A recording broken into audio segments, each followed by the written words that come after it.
Joanne is my high school friend. Well, we grew up in the same neighborhood together, and we got separated because we were on the track team together. And what happened, I was 15 and I got pregnant, so I could no longer run on the track team. So I had to get off the track team. My whole life changed. And Joanne went her way, I went my way. Her family's pretty much was stable. Mine was pretty much in a turmoil. You know, things going on in our home, no support. Just so much was going on. And I was looking for that support. So I had to just fend for myself pretty much and go through life. And just to make a long story short, at 22, well, I got married. I had children. I have 4 children now. I got married. I ended up dropping out of high school because of all the stuff I was going through. But I still wanted to do something. I still wanted to make something of my life, regardless of what was going on in my home. So I ended up going back to get my GED. I end up, make a long story short, I end up going to college later. But I was so excited I dropped out of college because I had so much going on. I had children and trying to go to college and work. But what happened, I still never gave up. So at 22, I gave my heart to God. That was one thing positive that actually happened in my life. Because now I had positive people in my life. I had positive people, but I still had baggage. I still had a lot of resentment against my parents for what I went through, especially my mom. You know, I felt like, why you allowed this to happen? You know, and I couldn't let that go. But it was brought to my attention that I was holding my mom. So I said, God, please help me. I don't want to hold my mom. I want to forgive my mother for what she did. And in forgiving, I began to become free. I began to see, I began to grow inside of me, and I began to learn that person who I was supposed to be all the time.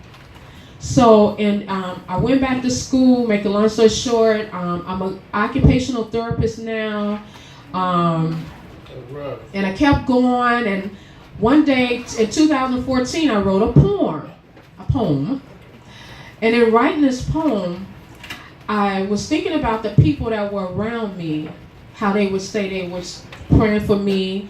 You have support here. They're reaching out to support you as young people.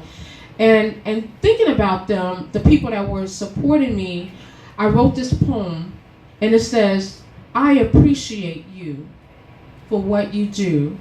I appreciate you, and that's the truth. I appreciate you for praying for me from time to time.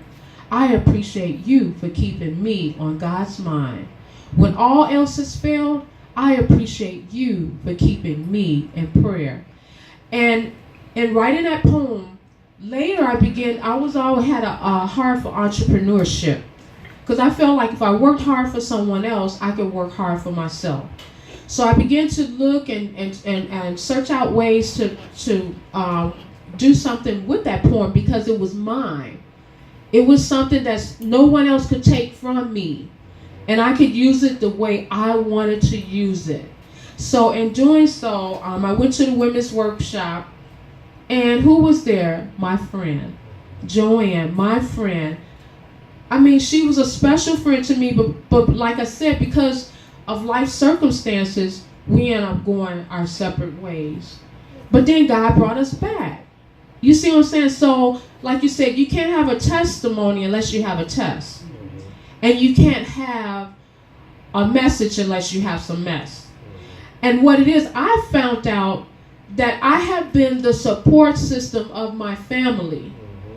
I have been strong for my siblings, my mom. So you think you're going through something, it's strengthening you. You just have to find that strength within yourself. You're not the worst one. I felt the most rejected out of 11 children. I was the 9th. I had older siblings older than myself, and I had some under me. So I'm trying to fill in to see where I can fit in to get some love from mama. But the thing was is that it strengthened me. It made me strong. The things that I felt like I didn't get, I had to give. See, sometimes that rejection would make you love more. Rejection would make you appreciate things more. You know, so it's not where you come from, it's where you're headed. So I just wanted to share my story because, like I said, I've been through a lot. Siblings, we were separated and all that.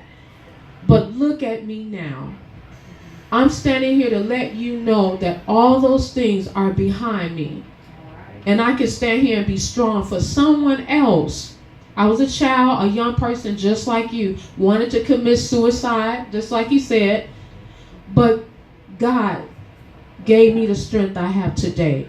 So I just want to encourage the young people. I could not leave here without sharing my story because I want to help somebody too. And you'll be able to help someone too.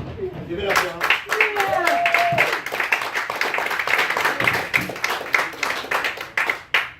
Okay, so this is what I want to do. I want everybody to come in. I want to take a big group photo with everybody.